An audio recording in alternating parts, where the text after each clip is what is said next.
Bueno, vamos a saludar ahora sí con el ingeniero Carlos Rabascal, ex candidato a la vicepresidencia de la República. Con él vamos a hablar de todo un poco de la situación que está viviendo el país. Ingeniero Rabascal, buenos días. Un gusto tenerlo aquí en Ecuador en directo.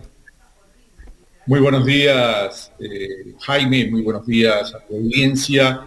He estado escuchando con atención. Sí, el Ecuador está viviendo días grises, noches oscuras, pero tenemos que entender los ecuatorianos y las ecuatorianas que esto es producto de decisiones equivocadas del pueblo también.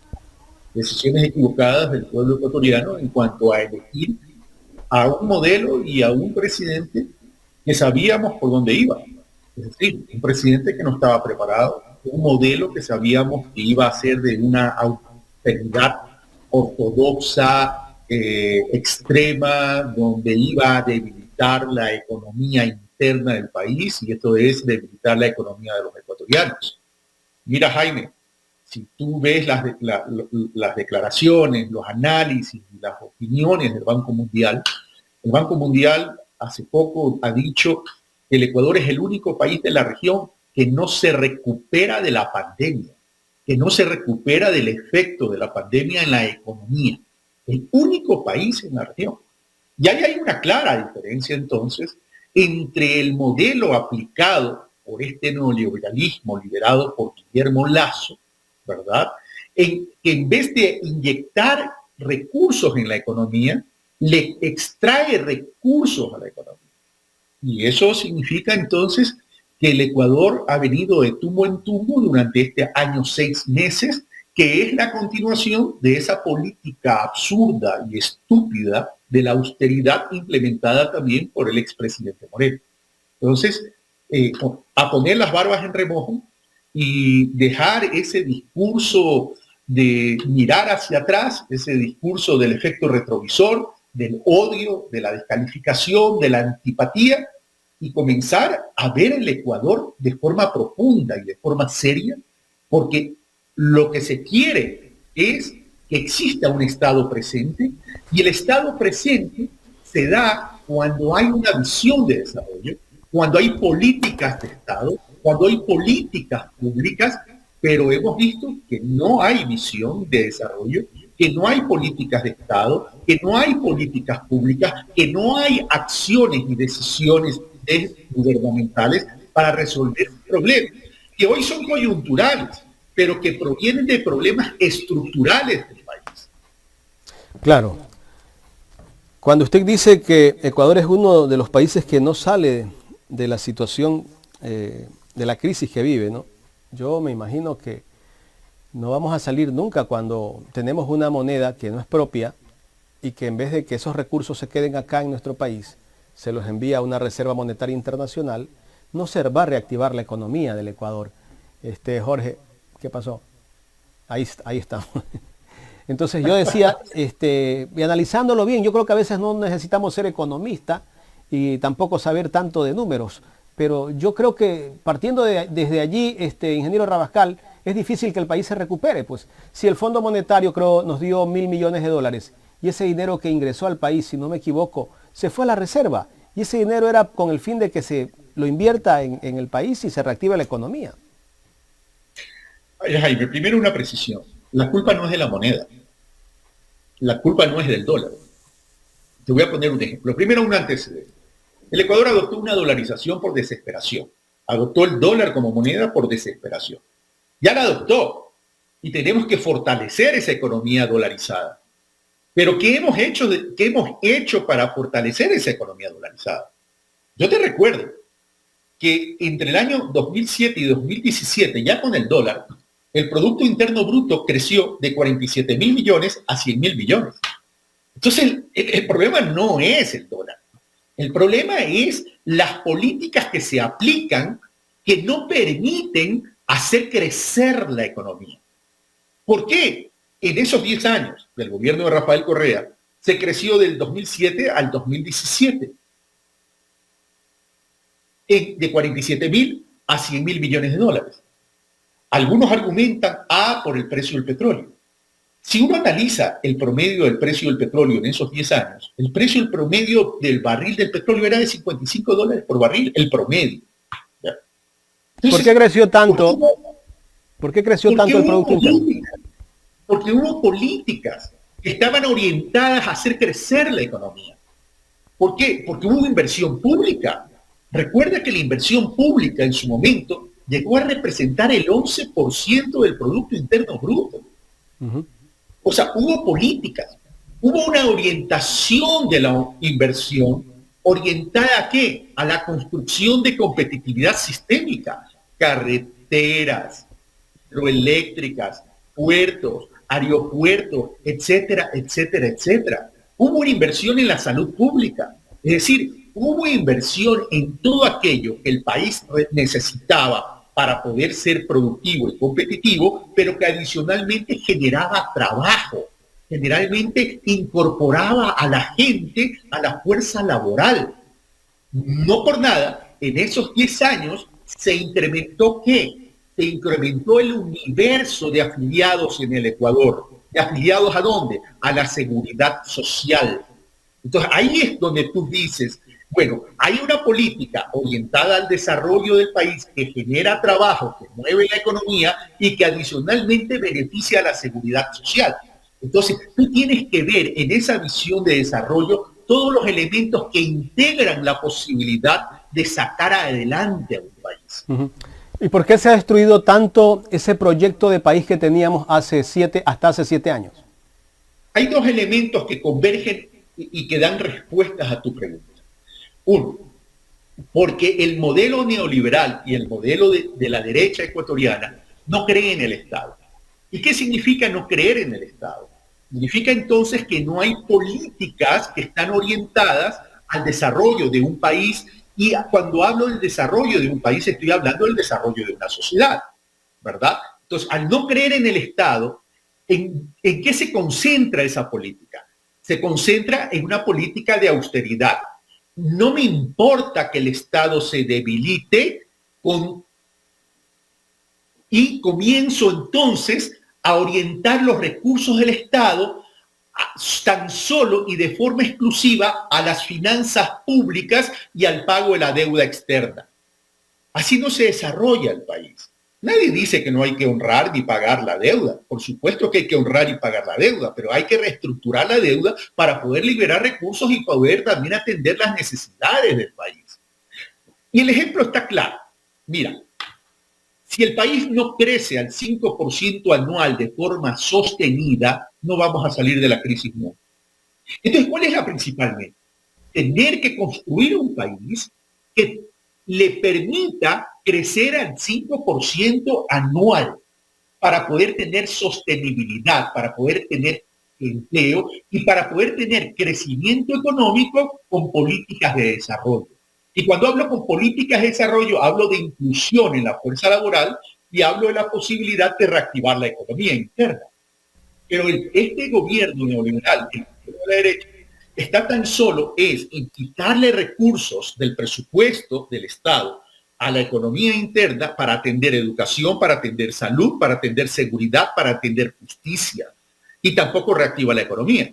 Entonces ahí están los resultados. Tú hablabas del crecimiento, de las muertes violentas y de las cárceles. ¿Pero por qué se da esto?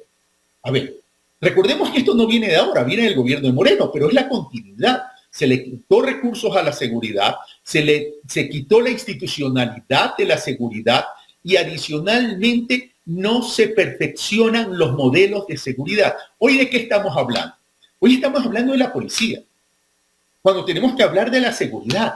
¿Cuál es la propuesta para mejorar entonces la seguridad en el país? Estamos hablando de una universidad de la policía que se está tratando hoy en la Asamblea Nacional, cuando lo que tenemos que hablar es de la seguridad, no de la policía. La seguridad tiene que ver con inteligencia, tiene que ver con estrategia y tiene que ver con acciones. Pero parece que en el Ecuador estamos viviendo una modorra permanente donde se nos ha quitado la posibilidad de pensar. Y yo creo que tenemos que recuperar esa posibilidad de pensar para poder generar reacción. ¿Y por qué digo esto? El sistema político ecuatoriano, mi querido Jaime, ha caducado, ha colapsado en el país, el sistema político ecuatoriano.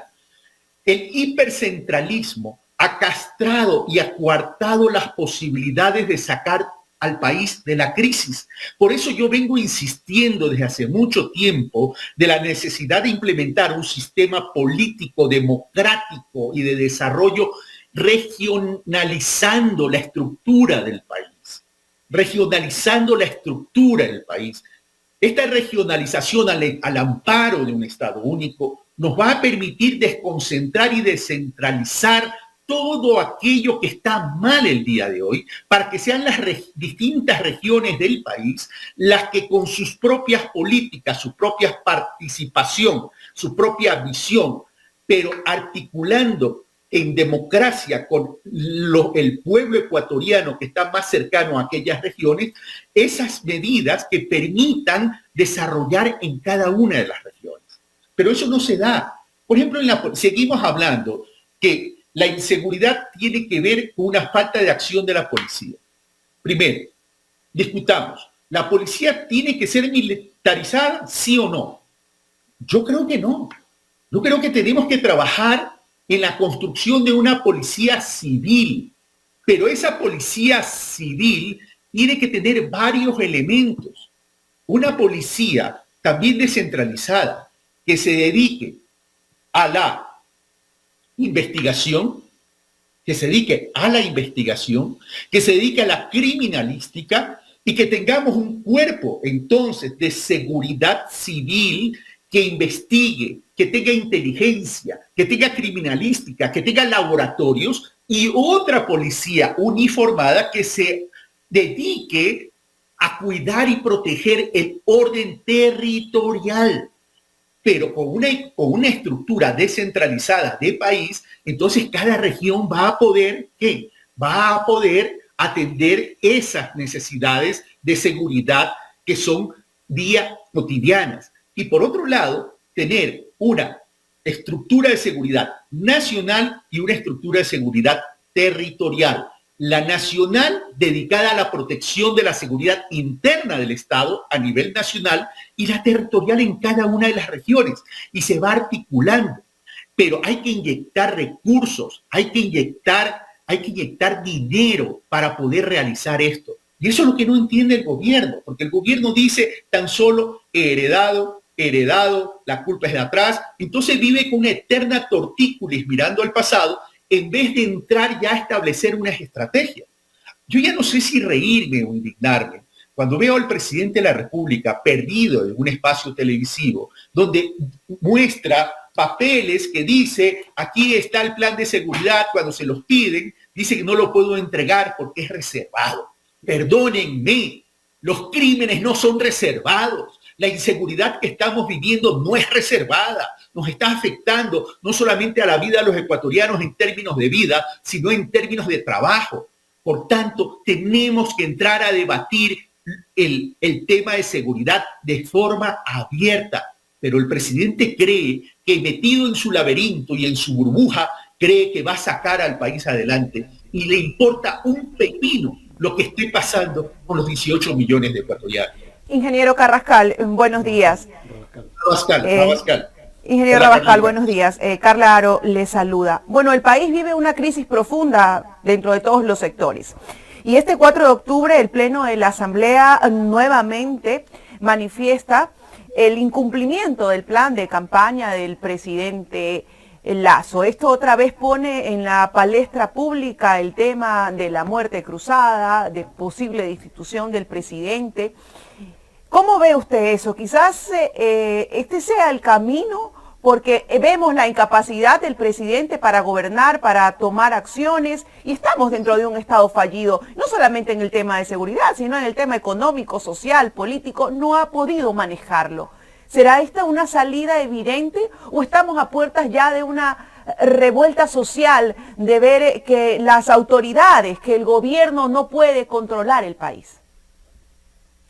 A ver, yo concuerdo con usted, Carla, en que estamos en medio de un Estado fallido, pero también estamos en medio de una sociedad que no reacciona. Es decir, no hay una reacción de parte de la sociedad para que exista una presión desde lo social, desde la ciudadanía, a efecto o que el presidente cambie o que el presidente renuncie. Pero esperar 3 años más o 2 años, 3 años más. Ingeniero, de pronto no hay, el pueblo no despierta porque no tiene un líder. Porque no hay quien lo encabece, quien lo encamine. El pueblo está dormido, el pueblo no sabe qué hacer. Carla, no se trata de liderazgo político, se trata de liderazgo ciudadano. Hay una gran diferencia, porque la clase política ecuatoriana también ha contaminado el ambiente, porque se ha quedado en la bronca, se ha quedado en la pelea, se ha quedado en la discusión. Entonces, tanto la clase política como el gobierno nacional tienen pocos niveles de credibilidad. La solución está en democracia, en la ciudadanía. Si no entendemos eso, difícilmente vamos a tener una solución. Lo que ha pasado en la Asamblea Nacional en términos de declarar o resolver en términos de votación el incumplimiento del gobierno nacional y en este caso el presidente Lasso por el incumplimiento del plan de gobierno, del plan de desarrollo y no mostrar y tampoco enviar los informes correspondientes en términos presupuestarios, etcétera, etcétera, etcétera, es un mensaje político potente. Sí, es un mensaje político potente. ¿Por qué? Porque primero hubo 103 votos. 103 votos, es decir, hubo más allá de la mayoría que se hubiera necesitado para la muerte cruzada que se invocó en la revuelta o en las manifestaciones de junio o julio, ¿verdad? Que se necesitaban 92 votos. Es decir, aquí hay una gran mayoría.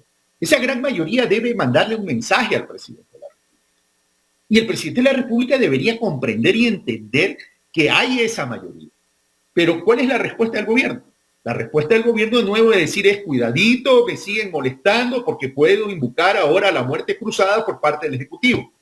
Es decir, nos pasamos de amenaza en amenaza, de advertencia en advertencia, pero mientras las amenazas continúen, van y vienen, ¿qué está pasando con el país?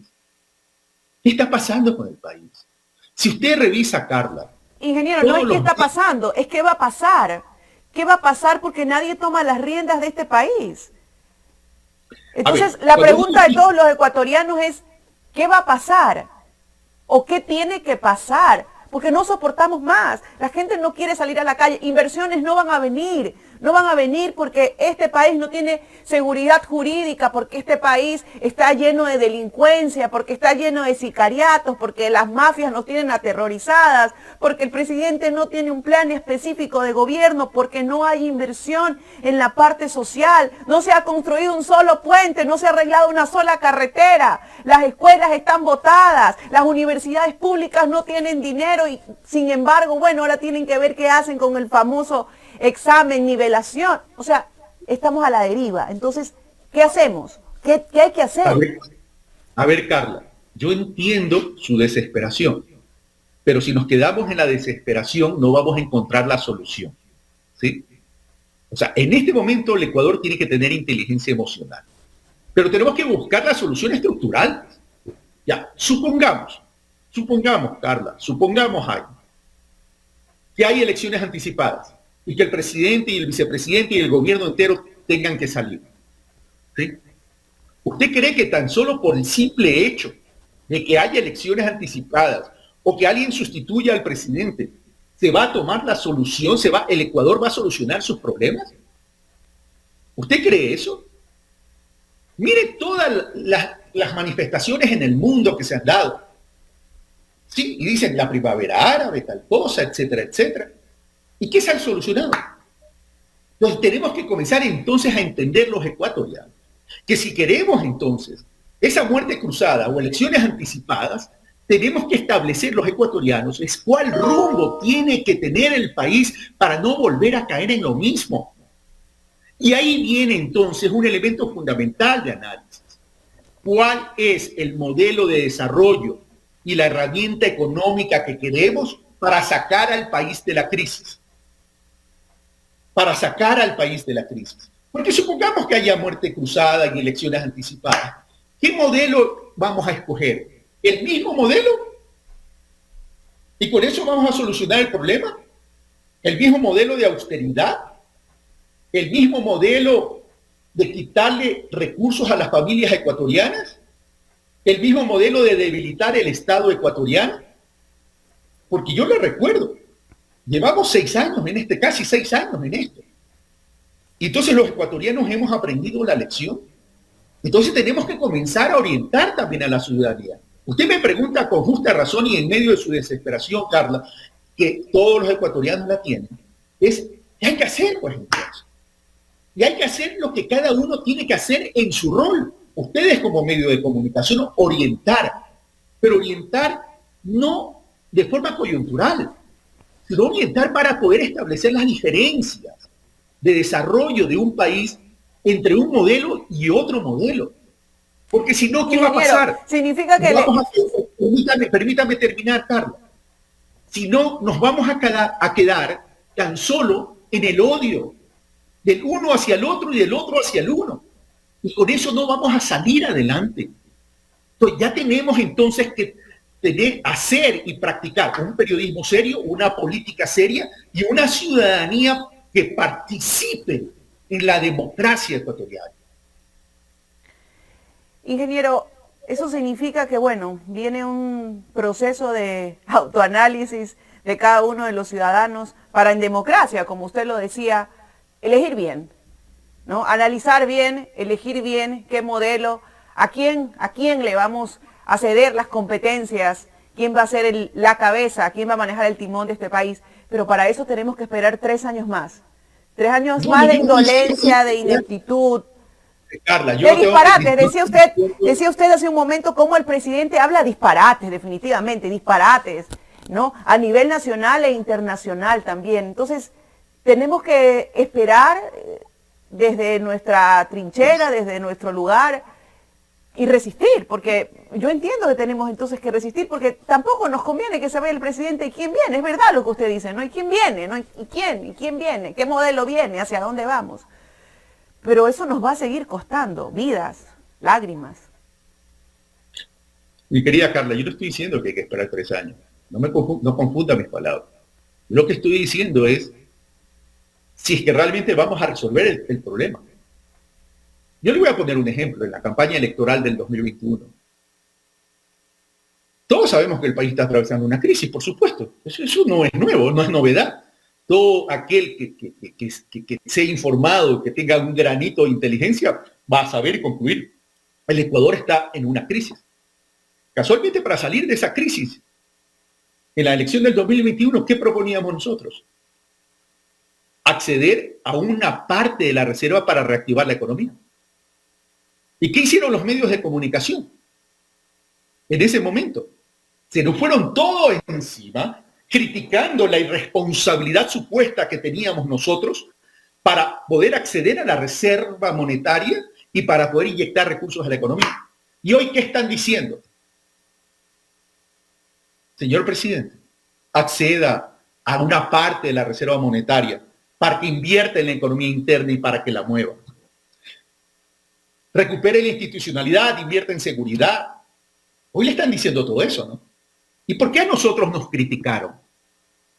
¿Por qué a nosotros nos criticaron? Es que ahí viene el tema, a eso es lo que me refiero.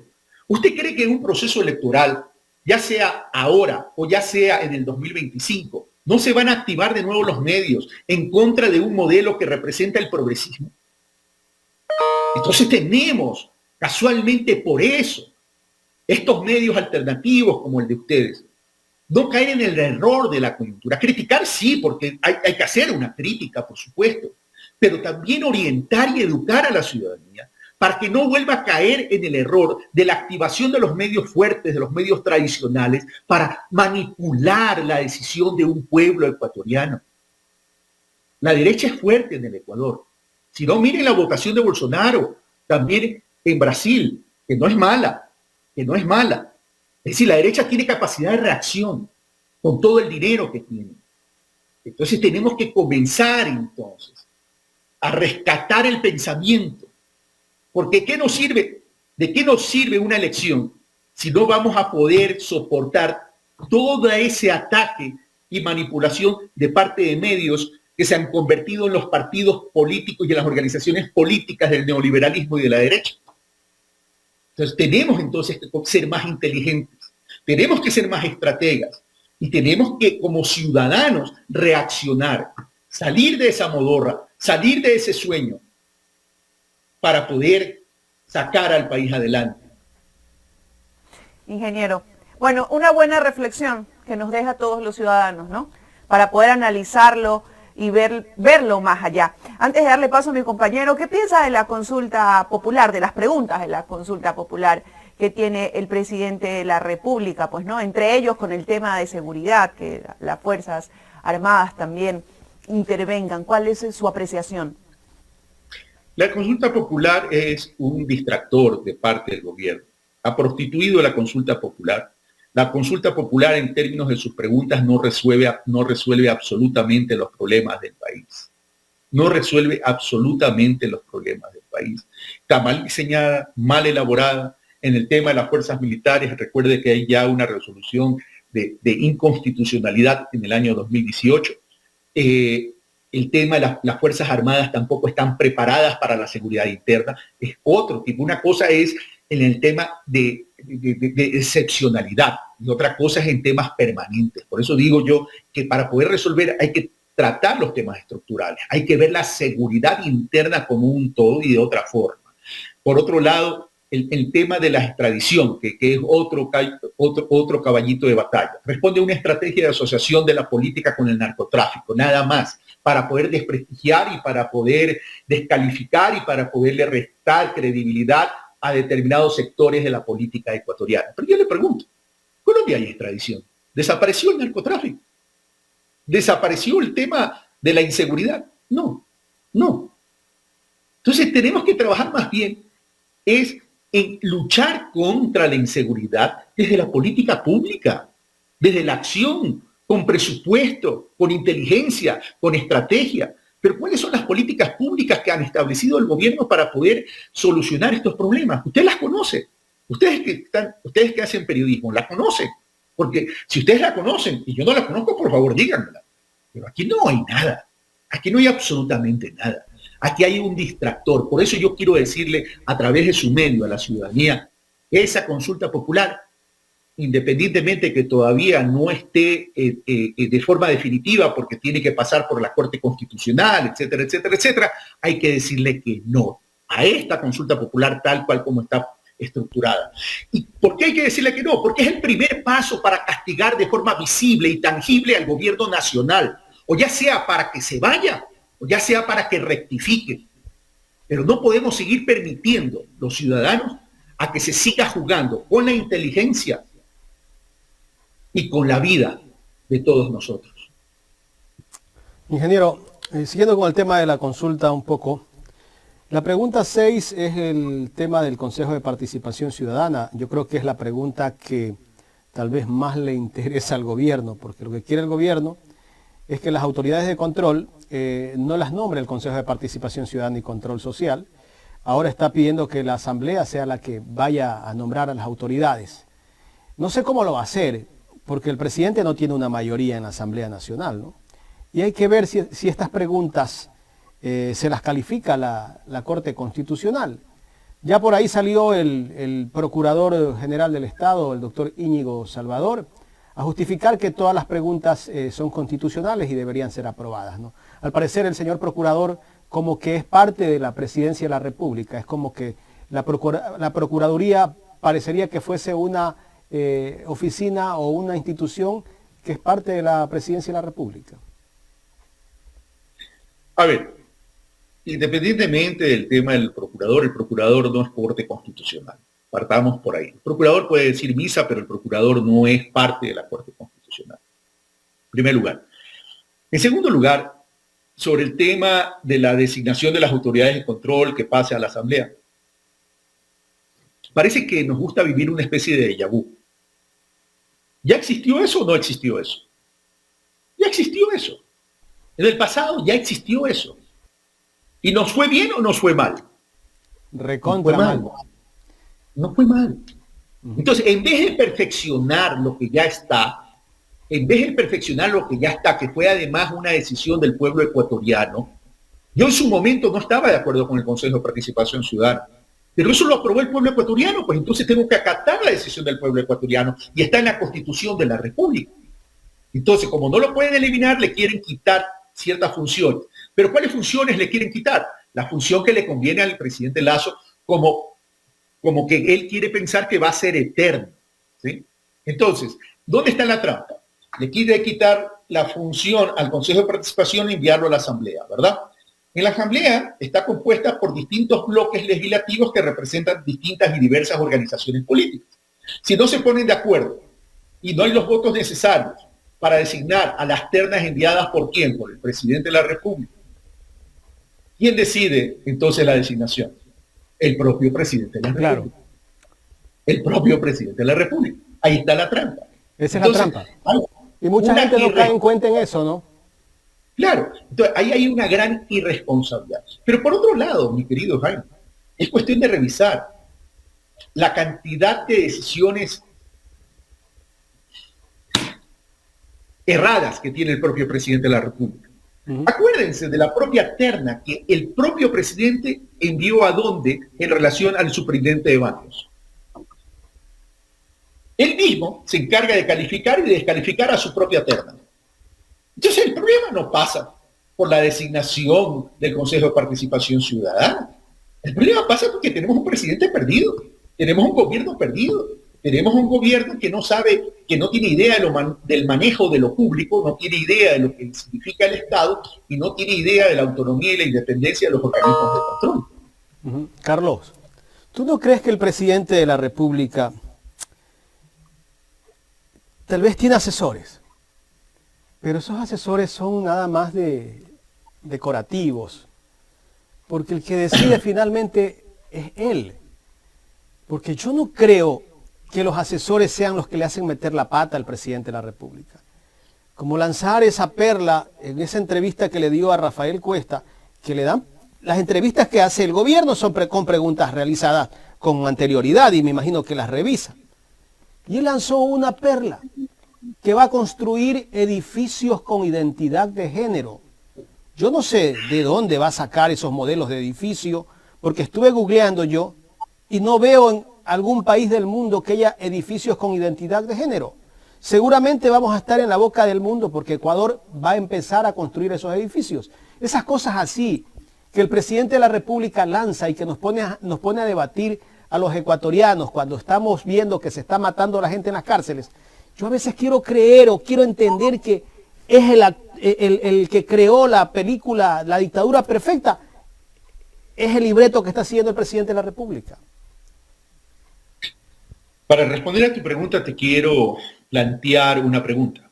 Y discúlpame que te plantee la pregunta, porque la pregunta por lo general la plantean los entrevistadores y no el entrevistado. Pero lo hago no con el afán de hacerte una entrevista, sino para ejercer un proceso de reflexión. ¿Tú crees, Jaime, que por el hecho de respirar tú tienes una vida de calidad? No, pues, jamás. Por el hecho que un gobernante llegue a Carondelet, no significa que está capacitado para gobernar. Y lamentablemente, y digo lamentablemente, para el país, para todos nosotros, es obvio y evidente que el presidente no está capacitado para gobernar y que el gobierno no está capacitado para gobernar. Tú me haces una pregunta. ¿El presidente tiene asesores? O sea, puede tener entes humanos que están ahí, que fungen de asesores, pero realmente asesoran. No basta respirar para vivir. Claro, y es difícil. Cuando alguien que está en el poder no escucha, pero no escucha ni siquiera al pueblo, pues, o sea, ver que la gente se está muriendo en las calles. Los medios, hemos venido diciéndole constantemente, esa violencia que se empezó a generar en las cárceles, se iba a trasladar a las calles. Y eso ya se tomó las calles. Ver que los niños, para poder ir a la escuela, tienen que pagarle a los famosos extorsionadores o vacunadores en este país $1 diario para cuidarle la vida a tu hijo. Ya estamos viviendo, no sé si tal vez en la Colombia del 80, ni en Colombia se vivió esto, creo, de que los hijos de las personas tengan que pagar a los extorsionadores para que no los toquen. Estamos en otro mundo ya ahorita. Estamos en un apocalipsis, Jaime. Estamos en un apocalipsis. Por eso no es cuestión tan solo de decir, no podemos esperar 3 años, el presidente tiene que salir. Yo soy partidario que el presidente tiene que salir, porque no podemos esperar más. Mira, Jaime, yo me he reunido con sectores empresariales, que no voy a decir los nombres tampoco. Ellos no están conformes. Ellos dicen no podemos esperar 3 años más, que ya son menos de 3 años, por cierto. Pero no se trata de quedarnos en decir, hay que cambiar, hay que proponer, hay que plantear lo que le decía a Carla, hay que comenzar a establecer las diferencias de los modelos, porque no es cuestión de sacar a uno y poner otro. A ver, primer punto. Ya, supongamos que sale el presidente y se aplica el orden de sucesión. ¿Resolvemos el problema o lo agravamos? ¿O seguimos igual? Ok. Vamos con la muerte cruzada convocada por el propio Ejecutivo. Vamos a las elecciones anticipadas. En la figura que tú quieras. Vamos a volver a reeditar las elecciones del 2021 en medio del odio. Porque quienes pueden o pudiésemos ser candidatos, vamos a exponer nuestras ideas, vamos a exponer nuestros criterios, vamos a exponer nuestros planteamientos ante la ciudadanía. Tú ya tienes algunos años de recorrido en el periodismo, Jaime. ¿Y tú crees que ha cambiado el rol de los medios de comunicación donde tienen una injerencia en los procesos electorales? Son los culpables de lo que está pasando.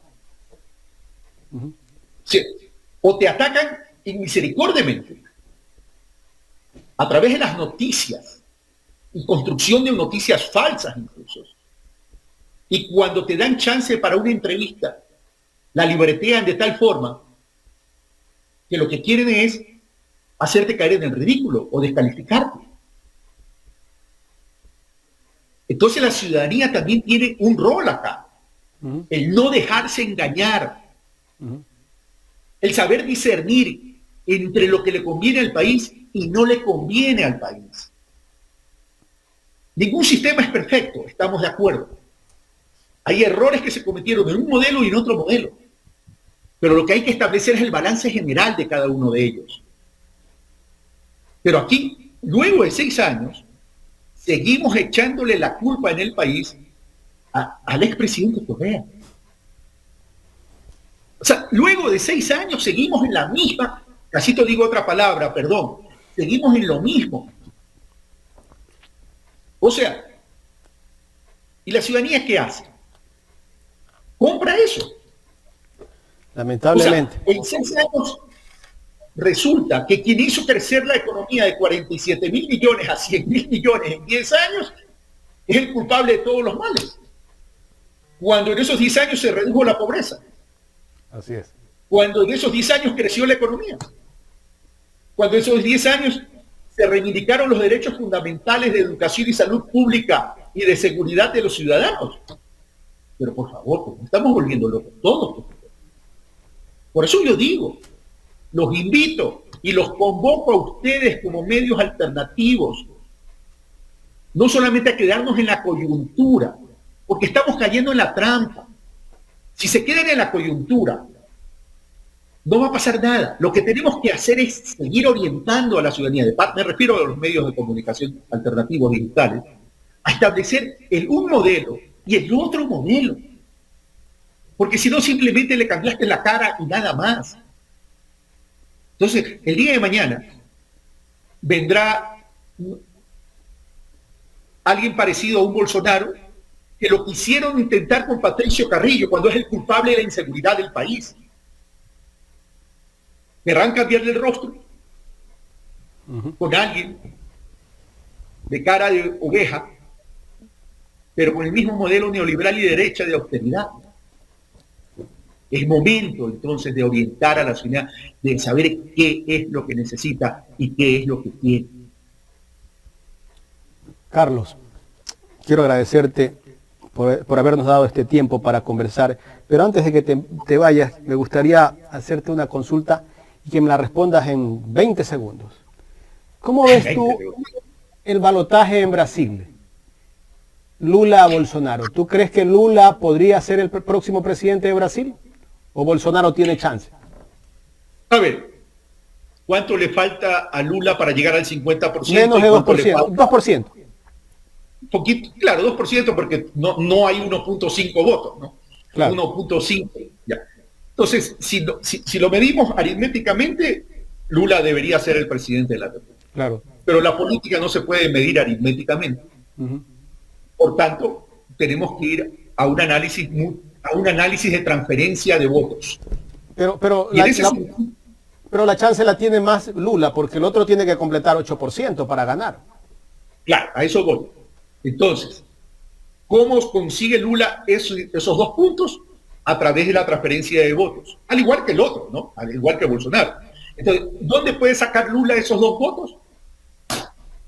En 2 aliados que han sido parte de su gobierno y su proyecto político en el pasado, que ambos representarían, si no me equivoco, un poquito más de 4 puntos.